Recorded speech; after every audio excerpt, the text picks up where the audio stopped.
My name's Keith. I'm a 36-year-old working for a small to mid-sized company. I live near my workplace, so I bike there every day. Figured if I'm gonna ride, I might as well do it right, so I bought a road bike and make it a point to ride along the spacious riverbank. I've totally fallen for the charms of cycling, but there's another reason I take the riverbank route. It's because of a woman who sits on a bench by the riverside. I first saw her about a month ago. I was taking a different route to work, the one that goes through this riverbank. The breeze feels good, and I even see runners out for their morning jogs, a perfect little refresh before work. I was thinking of making this my regular route. As I casually looked over the river, that's when I spotted her, a woman sitting on a bench. It was fall, getting colder, but she was in unusually light clothes for the season. She seemed a bit chilly but was deeply engrossed in her knitting. At first, I wondered what she was making, but as soon as she had knit a little, I instantly recognized it was a heart-shaped piece. How did I know? Because there's a significant history between knitting, hearts, and me. I still have a yarn knit heart mascot attached to my bike key. It was a gift from my first love and girlfriend, Sarah. Granted, I got it over 20 years ago, and it's pretty worn out now. Back in middle school, Sarah was my very first girlfriend. Of course, being broke students, our dates were mostly hanging out in the park or talking for hours in a cheap diner. But I had the time of my life. Sarah, with a round face that suited her short haircut and cute dimples when she laughed, was incredibly adorable. So, I did a bunch of silly stuff just to make her laugh. Looking back, it's kind of embarrassing, but I was dead serious back then. She always played along, and she even gave me handmade chocolates for Valentine's. Man, was I happy. I had a bad reaction to those chocolates and spent a lot of time in the bathroom, but that didn't matter. Sarah was skilled with her hands but seemed to struggle with cucking. However, her knitting skills were top-notch even in middle school. She was always knitting something. Sometimes she'd even bring her yarn to class and knit during breaks, which led to teachers scolding her or confiscating her materials. So, when she gave me this heart mascot, I was over the moon, even more than when I received the Valentine's chocolates. Because she had knit this heart just for me. I was grinning so much that day, I must have looked ridiculous, but it made Sarah crack up. Everything with Sarah was a first for me. I genuinely loved her, and I thought we'd always be together. Our first date, the first gift, and our first kiss. We even got caught by the authorities for sneaking out late at night to talk in the park. Every moment spent with her is still irreplaceable to me. But we couldn't stay together. After dating for a year, Sarah had to move schools. And it was in another state, not somewhere a student like me could easily visit. Back then, not everyone had cell phones. They weren't something students would have. We'll definitely write to each other. We promised as I tearfully saw her off. I wrote letters every week, and at first, Sarah responded. But gradually, her replies slowed, and eventually, they stopped altogether. I tried sending more letters, but they never reached Sarah, and finally got returned to me. Our relationship, strained by the distance, fizzled out without even a proper breakup. Those memories randomly came back to me while I was riding my road bike on the way home from work. She's there, knitting on the riverbank, even when it's time for me to head back. She's finished with the heart-shaped knitting, and I stop my bike to watch, wondering what she'll make next. Maybe it's plain curiosity, or perhaps I see a bit of Sarah in her. After all, the only woman I'd ever seen knitting was Sarah. But the woman suddenly started unraveling the knitted heart she had finished. What? I exclaimed, genuinely thinking it was such a waste after all the effort she put into it. I've always seen her engrossed in her knitting, head down, so I never really saw her face, but she seemed to have a sad expression. I felt a little uneasy, but she and I were total strangers. After all, I was just observing her without any real connection. Thinking I should get moving on my road bike, a strong gust of wind blew. I braced myself to avoid falling, but the keychain I got from Sarah broke off due to wear and tear, rolling down toward the riverside. "Whoa, hey, wait," I shouted. To make matters worse, it didn't roll onto the grass but down a staircase, gaining momentum and making it hard to stop. In a panic, I jumped off my bike and ran down the riverside. I couldn't lose the precious gift from Sarah. From that rush of emotion, I yelled out loud. It was when I looked up after catching the mascot that luckily stopped near the bottom of the stairs. I caught her eye when she turned towards me at the sound of my loud voice. The first expression I saw in her, though she was skinny and her hair grown out, she looked just like Sarah. "Sarah, huh?" she gasped softly, eyes wide. Her face seemed to ask, "How do you know my name?" And then her eyes shifted to the mascot in my grasp. "No way, is that you, Keith?"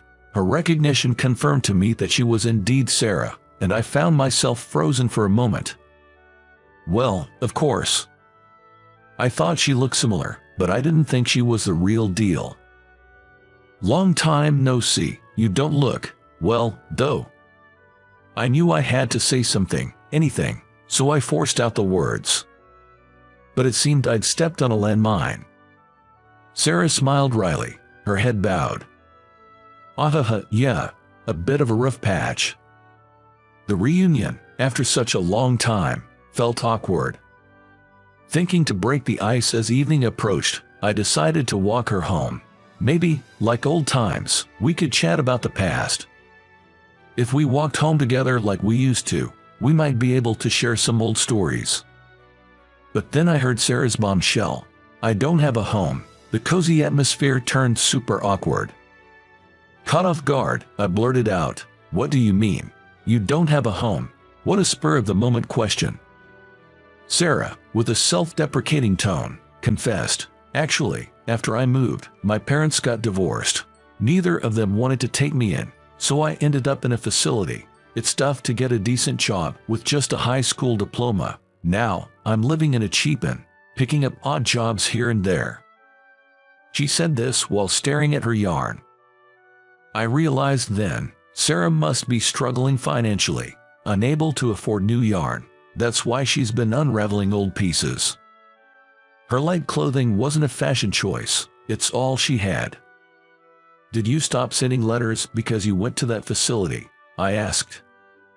"Yeah, things were hectic, and I couldn't take your letters, Keith. I didn't know your address, so I couldn't send any. I'm so sorry." She admitted, still looking downcast, "I just wanted to see Sarah smile again, like in the old days. Even if our connection had naturally faded, I still cared for her, still loved her. I just want her, someone I have feelings for, to be happy." "Listen, Sarah, if it's okay, could you knit this again?" I asked, handing her the worn-out heart-shaped mascot. "I'll buy the materials. Please. You've kept this thing I gave you. Haha, am I really good enough?" She laughed, a bit surprised and touched. "I want it because it's you who'll make it, Sarah." At that, she gave a modest, happy smile. Since then, Sarah started knitting my mascot again at a bench by the riverside. I'd buy whatever she told me to get and hand it to her. I considered going with her, but I didn't want her to worry about the cost, so I just handed her what I bought. In the mornings, I could do little more than greet her, but I made sure to stop by Sarah's place on my way home to talk, even for a bit. But the conversations were always about the past. About things we did in our club activities or embarrassing ourselves by hitting the wrong note during a singing contest. For us, the only common ground was those old stories. But that was enough. Because Sarah started to smile a little more. 2 weeks later, Sarah made a stunning heart-shaped mascot for me. It's clear she's improved her skills. Her mascots used to be just plain pink, but now they have red patterns on them and look much cuter. Well, this looks like something you could buy in a store. Oh, come on, it's not that great. She was modest about it, but the mascot I attached to my road bike ski was very popular at work. I want one like this. Where did you buy this? It was particularly popular among the female employees. I spontaneously thought, if Sarah sold the ones she made, she could make a living off of it. Nowadays, people thrive selling handmade items online. With some yarn, Sarah's creations would definitely sell. I was sure of it, partly because of my business intuition. So, when I suggested this to Sarah, "I can't do it." "Why not?" It was a hit with the women at work. "The problem is I don't have an address." It hit me then. Even if she made and sold the products without a permanent address, there would be no place to list for returns. She would be in a bind if there was a mistake or a return. I wish I could make a living off of knitting too, but reality's tough. How about renting an address? I suggested that to Sarah, who was downcast. Many people these days don't want to use their home address, so there are services where you can rent one monthly. Sarah was surprised and said, "I didn't know that, but I don't have the money. I'll cover the costs for materials and such. Once you make a profit, you can save it and eventually rent your own place." "But I don't want to trouble you, Keith." How about this? Think of it as a business deal. I believe your knitting will be a hit. It's not just about helping her because I love her. I'm truly in awe of Sarah's talent and want the world to see it. I'm willing to support her financially to make that happen. Finally, Sarah agreed, saying, "I want to try it for a year. If she doesn't see results in a year, she'll quit." With that understanding, I supported her. Under that promise, I stepped in to support Sarah. But honestly, I had underestimated the situation. I was hoping that Sarah's knitting would gain traction, maybe around 6 months in. But Sarah's knitted goods started flying off the shelves almost instantly. It all began with her setting up a stall at a local flea market, where her knitted items, especially earrings and studs made with yarn, garnered a lot of attention. Thanks to this, her reputation grew, and when she participated in paid craft fairs, she made a decent profit. Of course, I helped out at the events, but Sarah is just amazing. She participates in events every month and yet never runs out of stock, always producing new items. I often wondered, how can she knit this fast and maintain this quality? Seems like she also started advertising on social media. Apparently, she began taking custom knitting orders online. She especially became a hit with moms wanting knit items for their children. Sarah is always busy knitting. Once she had saved up a decent amount of money, she could afford to buy clothes, and Sarah became noticeably more lively. She had been a bit too skinny, after all. Now when she smiles, dimples form, making her look just like she used to. In just 6 months, Sarah became a handmade crafts artist who made a significant profit, and she could purchase her own materials, and she no longer needed to stay in an inn. And now, she's living with me.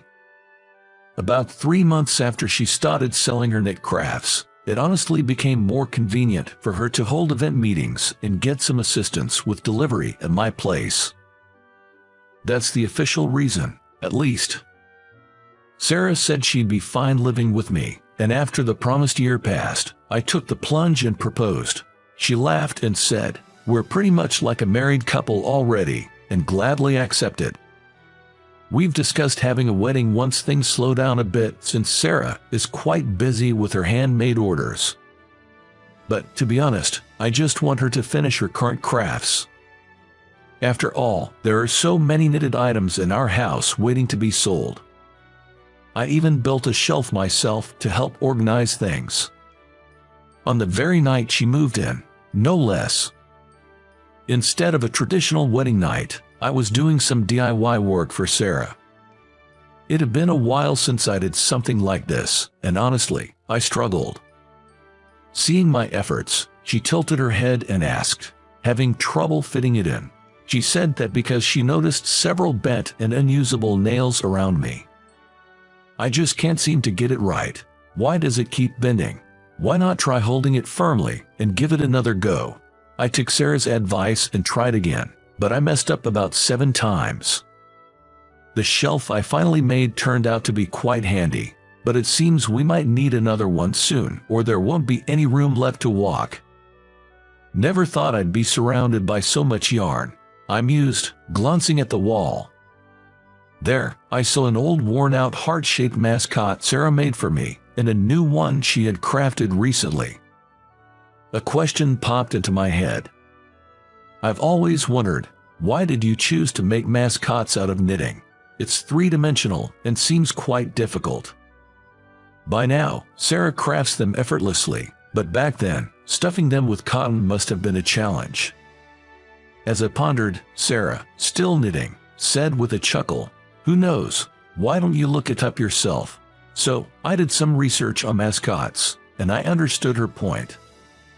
A mascot is a person, animal, or object believed to bring good luck. She gifted me the heart mascot, hoping to bring me good fortune. Maybe it's thanks to this mascot that I'm living such a blessed life now.